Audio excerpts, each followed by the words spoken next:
365 con Dios, con Wendy Necio Sub.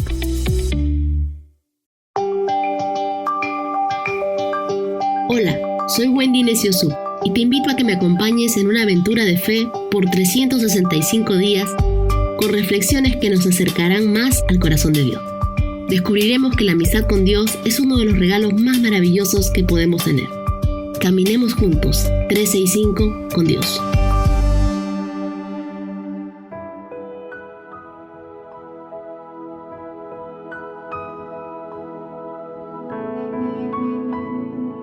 ...3 de enero... Jesús, quédate conmigo. En Lucas 24, versos del 13 al 16 dice: ese mismo día, 2 de los seguidores de Jesús iban a Emaús, a un pueblo a 11 kilómetros de Jerusalén. Mientras conversaban de todo lo que había pasado, Jesús se les acercó y empezó a caminar con ellos, pero ellos no lo reconocieron. Habían pasado 3 días desde que Jesús había muerto, pero los discípulos ya no eran los mismos. Algo había pasado con ellos. No solamente habían perdido a su maestro, sino que en tan solo 3 días habían perdido la presencia de Dios en sus vidas. Del mismo modo, hay momentos en nuestras vidas donde ya no le sentimos, aunque ciertamente Él siempre está contigo y conmigo. Sin embargo, la realidad es que nosotros somos los que nos hemos perdido de Dios y de sus maravillas. Cuando el Espíritu Santo llega a nuestras vidas, lo hace como un viento recio, y aunque no lo podemos ver, sabemos que está allí. Pero cuando el Espíritu Santo se entristece, lo hace sin hacer ruido, sin que nos demos cuenta. Amigos, es terrible perder una casa. Es difícil perder dinero, es duro perder un trabajo, pero sí hay algo que nunca podemos permitirnos perder, es la comunión y la amistad con Dios. En el verso 16 dice: pero ellos no lo reconocieron, pues sus ojos estaban velados. Lo primero que le pasa a los discípulos fue que no podían reconocer a Jesús caminando con ellos. En ocasiones nosotros también caminamos sin reconocer la presencia de Dios en nuestras vidas. Vamos a una iglesia, e incluso somos líderes, pero sin visión espiritual. Todo esto porque perdimos el verdadero propósito de nuestras vidas, que es Dios. Y aunque los discípulos en el camino a Emaús no podían ver a Jesús, Él estaba con ellos. Del mismo modo también hoy, cuando tú no puedes ver qué vas a hacer con tu vida, ni qué hechos vienen de aquí en adelante, Dios está contigo y quiere devolverte la visión. Aunque van a haber momentos en los que tal vez nos sintamos a Dios o donde quizá Él parezca distante, eso no significa que se haya ido.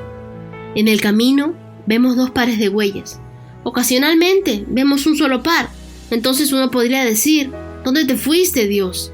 Y Él te respondería luego: son mías las huellas que ves, porque cuando pasas por problemas, mi gracia es lo que te sostiene. Es entonces cuando tú y yo estamos siendo cargados por Dios, pues Él nos tiene en sus brazos y allí nos encontramos seguros. En el verso 17 dice que vienen discutiendo por el camino y les preguntó, y ellos se detuvieron cabizbajos. ¿Cómo nos damos cuenta que hemos perdido nuestra comunión y amistad con Dios? Cuando cambia nuestra forma de hablar, comenzamos a discutir por todo, principalmente nuestro semblante comienza a decaer. Los discípulos ya no estaban hablando de fe, ya no estaban hablando con esperanza ni en términos de victoria. Su lenguaje había cambiado, pues no habían entendido el plan de salvación por medio de la obra de Jesús en la cruz, y por esa razón estaban desanimados, y las palabras que hablaban eran palabras de derrota. Cuando uno pierde la comunión con Dios en su vida, su forma de hablar cambia. Sus palabras ya no tienen ese mismo fuego, no tienen la misma pasión, tampoco hablamos en términos de fe, sino que se vuelven palabras de fracaso, palabras de derrota, y podemos tener disputas, contiendas, estamos irascibles. ¿Sabes por qué son tan importantes las palabras? Porque las palabras muestran lo que hay en nuestro corazón. La Biblia dice que de una misma cisterna no puede salir agua dulce y agua amarga. Recuerda que de la abundancia del corazón habla la boca. Si tu corazón está lleno de Dios, hablarás de Dios. Los discípulos no solamente habían cambiado sus palabras, sino que además ahora estaban tristes. Cuando una persona pierde la comunión con Dios, pierde de inmediato el gozo, la alegría. Quizás siguen haciendo las mismas cosas, pero solo por costumbre. Las hacemos por obligación, pero ya no por amor a Dios. Cuando yo tengo comunión con Dios, hay algo que arde dentro de mí que me empuja a trabajar en las cosas de Dios. Cada cosa que me encargan hacer es una bendición para mí y no un peso.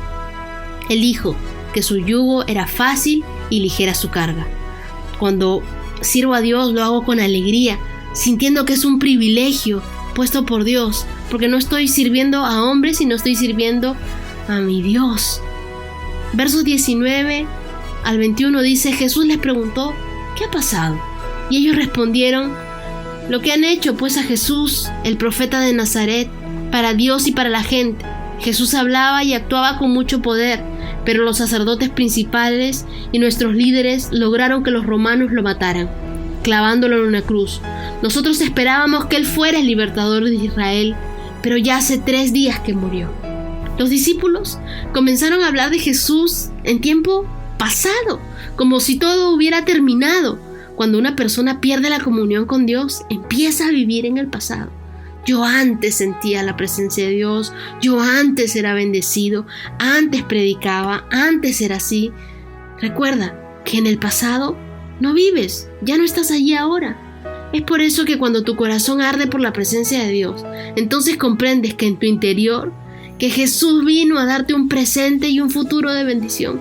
Así que no permitas que nada robe tu comunión con Dios y deja de mirar el pasado. Cuando pierdes la comunión con Dios, pierdes la esperanza. La fe de estos hombres, que habían visto a Jesús resucitar muertos, sanar enfermos y hacer toda clase de milagros, había empezado a menguar. No te llenes de dudas ni de temores, llénate de fe y de esperanza. Cuando pierdo la comunión con Dios, me vuelvo una persona temerosa, que vive solo de manera racional y deja de vivir por fe. Es por esa razón que debemos vivir en la presencia de Dios todos los días de nuestra vida. Versos 28 y 29 dice: cuando se acercaron al pueblo de Maús, Jesús se despidió de ellos, pero los 2 discípulos insistieron: quédate con nosotros, ya es muy tarde, y pronto el camino estará oscuro. Y Jesús se fue a casa con ellos. Tú y yo no necesitamos una visita de Jesús, necesitamos que Jesús se quede como dueño de nosotros. La actitud de los discípulos de insistir hizo que Jesús se quedara con ellos. ¿Qué sucedió una vez que Jesús se quedó con ellos? Versos 30 al 35 dice: cuando se sentaron a comer, Jesús tomó el pan, dio gracias a Dios, lo partió y se lo dio a ellos. Entonces los 2 discípulos pudieron reconocerlos, pero Jesús desapareció. Y los 2 se dijeron: ¿no es verdad que cuando Él hablaba en el camino y nos explicaba la Biblia, sentíamos como un fuego que ardía en nuestros corazones? En ese mismo momento regresaron a Jerusalén y allí encontraron reunidos a los 11 apóstoles junto con otros miembros del grupo, y los que estaban allí les dijeron: Jesús resucitó. Se le apareció a Pedro, y los 2 discípulos contaron a los grupos todo lo que había pasado en el camino a Maús y cómo habían reconocido a Jesús cuando partió el pan. Ellos, verso 30 y 31, recuperaron la visión. Verso 32, su corazón volvió a arder. Verso 34, recuperaron la fe. Y verso 35, volvieron a hablar de Jesús a los demás. Mi mensaje y oración para ti es que le digas a Jesús: Jesús, quédate conmigo.